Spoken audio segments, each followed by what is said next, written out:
Next we have Louise. Louise Durkin is from ARI Delp, and Louise is going to be talking about a newer species of frog, the Watson tree frog, in a post-fire landscape. Thank you.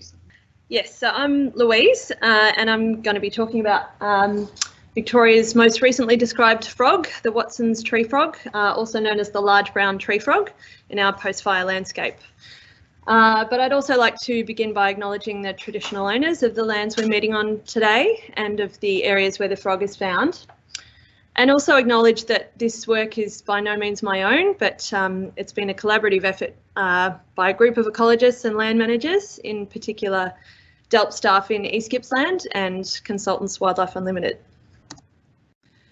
So the frog was always known to be rare, with only about 48 records accumulated over the course of the 20th century in Victoria, up until 1996, when there were no more records for 19 years, and there was a lot of concern that the frog might have disappeared and become extinct in Victoria. And then in 2015, ecologist Rena Gabarov was out doing glider surveys in the Bonang area and heard this frog call and recognised it to be different. I'm going to try and play the call if you can hear it.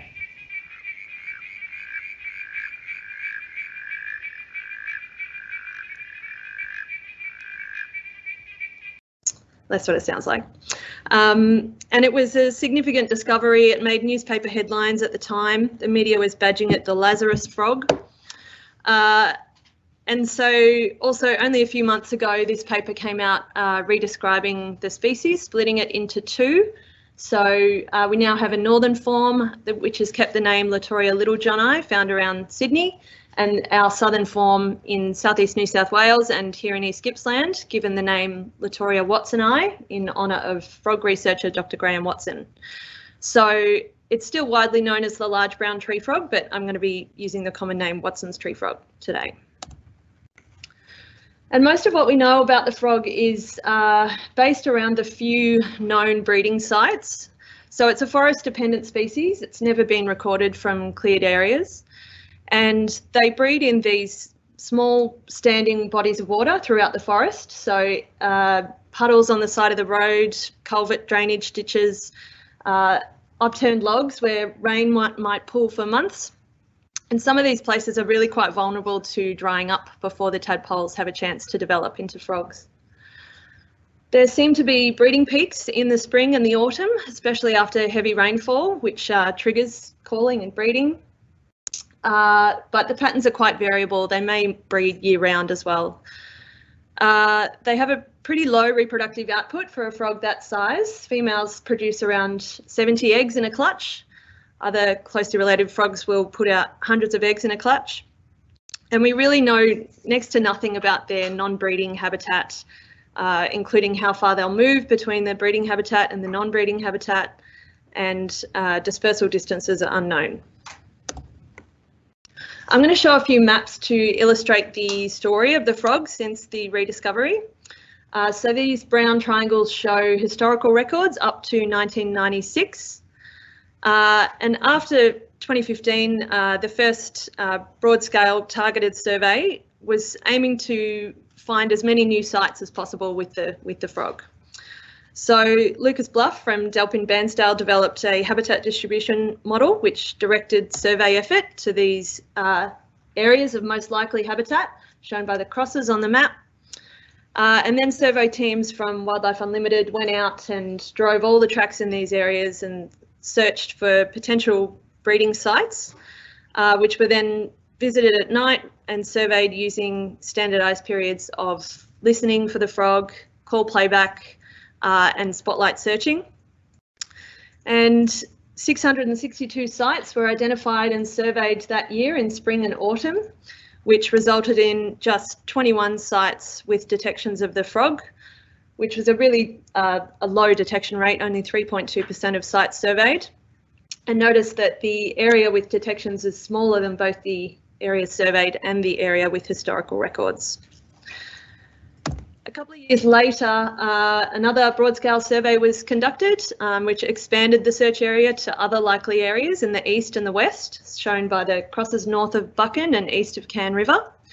And that year, significant new records were obtained northeast of Cairn River in Drummer State Forest. But still a really low yield of detections, only 1.4% of sites surveyed.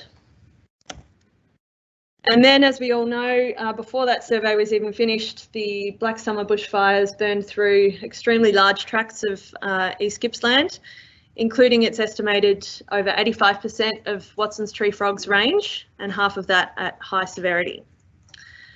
So in the wake of the fires, the surveys that have been carried out last year and this year have focused on the few dozen sites where we know the frog occurred pre-fire. And these are some of the basic results so far. So of the approximately 35 sites where we know the frog occurred, all of those have been surveyed. Most of those were burnt, some were unburnt outside the fire. And we found the frog to be present at 8 of those sites. And of those 8, 5 were burnt, and most of those at high severity. Some of the sites are shown in the pictures here. It was quite amazing actually to turn up to some of these places last year, knowing that the frog was there before the fire, and clearly the canopy was consumed. They saw a very high intensity bushfire, and then to see, you know, tadpoles swimming around in this little puddle on the side of the road was pretty amazing. So we think that it indicates some resilience of adult frogs to fire. Clearly some of them survived at these sites, but we don't know the proportion of individuals that survived, whether or not it was just a few or a majority. Also unclear are the indirect impacts of the fire, so loss of shelter sites, loss of canopy cover, potentially increasing evaporation of the small water bodies that they depend on. Increased sediment loads are all potential problems. These are some of the management actions currently underway. So a team led by Durkin East Gippsland has been taking an innovative approach to supplying more secure breeding habitat at the known sites, which have shown pretty promising early signs that the Watson's tree frog will move into and breed in them. We're currently investigating the extent of genetic variability across the population, trying to see if there's interbreeding between the known sites, if there's gene flow, and if not, the extent of inbreeding. We've also started conducting some disease prevalence tests at the known sites, looking for signs of the amphibian disease chytrid fungus, which has been detected at a few sites and is of concern. Zoos Victoria are planning a captive insurance population for the species, and the federal government is currently going through the process to list Watson's tree frog as an endangered species. So in summary, Watson's tree frog is rare, it's forest dependent, and it's known from very few sites. We think it has some resilience to fire, with breeding recorded at 19% of burnt sites surveyed, but we really don't understand the full impacts of such large disturbances like this fire without ongoing monitoring, which will be critical if we hope to secure the frog's future in Victoria. Thanks. Thanks, Louise.